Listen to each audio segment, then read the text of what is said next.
Ukraine is in a very interesting situation right now as relates to polio eradication. Ukraine's immunization program used to be one of the best in the world, and I'm very sad to say now it's among one of the worst. Ukraine went from 90% coverage a decade ago to 14% today. This is one of the lowest coverages in the world, including countries at war and also facing insecurity and economic challenges. There have been no vaccines against any disease available in the country for over a year. No other country in the world is in such a dire situation or shows such disregard for protecting children against childhood diseases. Millions of children in Ukraine are currently vulnerable to vaccine-preventable diseases and are not immunized or only partially immunized.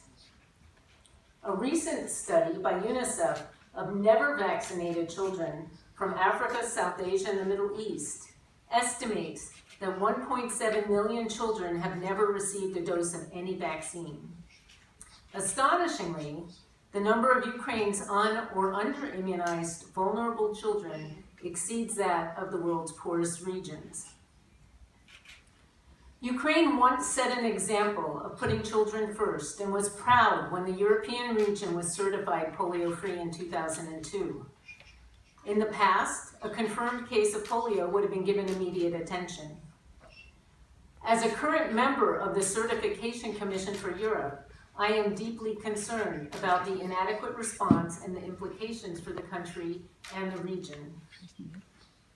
On September 1st, the Ministry of Health rightly notified the public about 2 paralyzed children that tested positive for polio, and which was reconfirmed by the CDC in Atlanta. In 2015, Ukraine joins Madagascar, Mali, and South Sudan on the list of polio-free countries with newly confirmed polio cases, requiring the same level of outbreak response with the goal of stopping the virus in its tracks in 4 months. Ukraine is already far behind schedule on its outbreak response.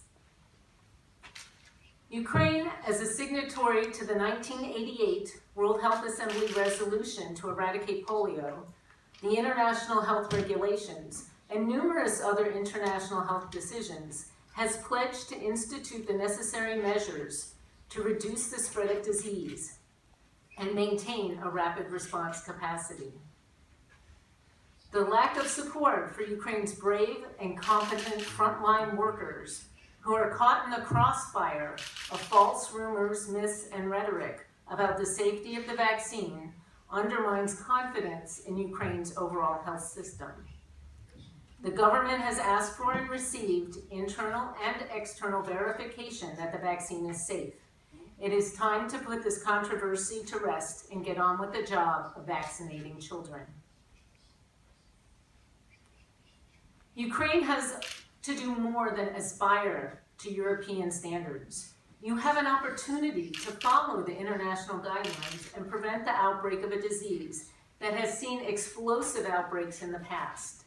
Most recently in 2010 in Tajikistan, where 460 children were unnecessarily paralyzed by polio because they weren't fully vaccinated.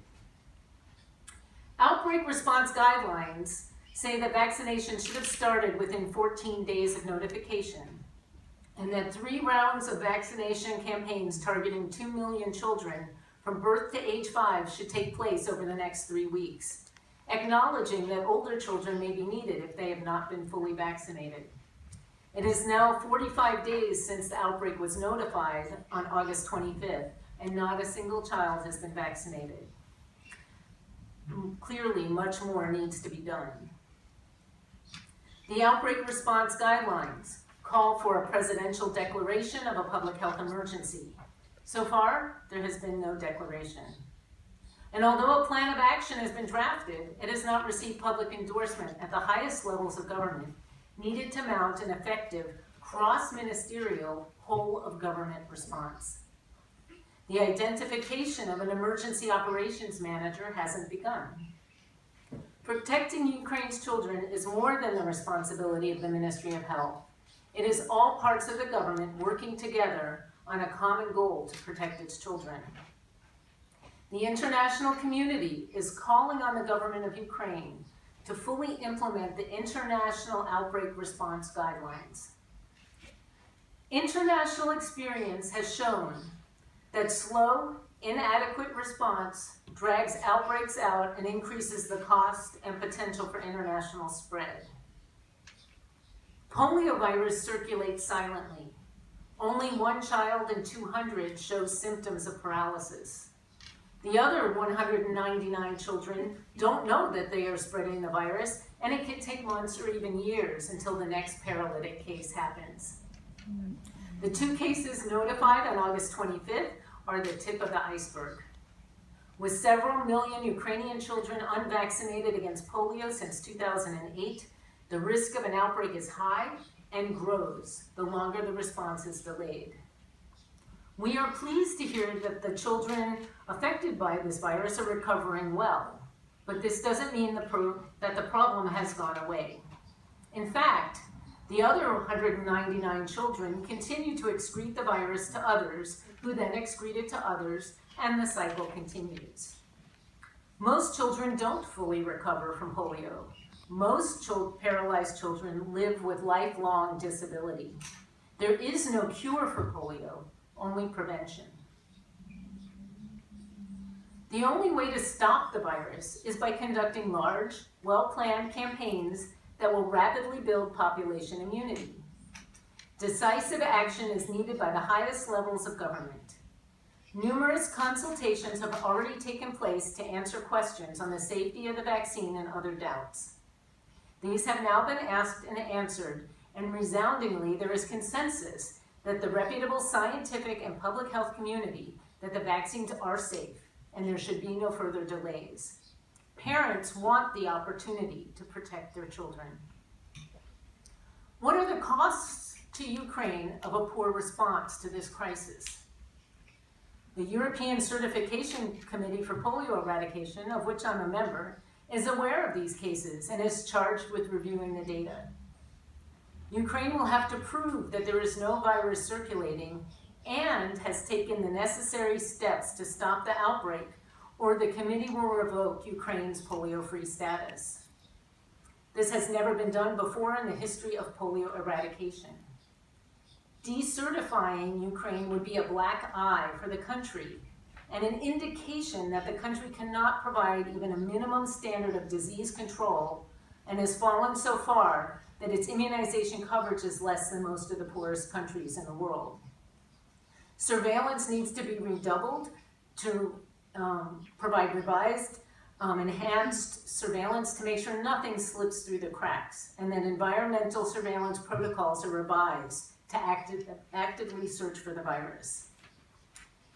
Provision of basic health services is a fundamental responsibility of government, and vaccinations are often considered the easiest of services to deliver. A failure to vaccinate is a sure sign that the government is not prioritizing children over other vested interests. Travel advisories are in place for people traveling to Ukraine, and these are reviewed regularly. Stricter measures are possible and could have implications for trade and commerce if not dealt with appropriately. In closing, transformational change is difficult. Modernizing and reforming the outdated systems that brought Ukraine to the situation will not be easy. Wow. Supporting frontline workers to have the tools and protections to do their job is essential. Although a polio outbreak is never a good thing, it exposes weaknesses and vulnerabilities that need to be addressed so that Ukraine can be resilient, respond to future outbreaks, and build confidence in the health sector.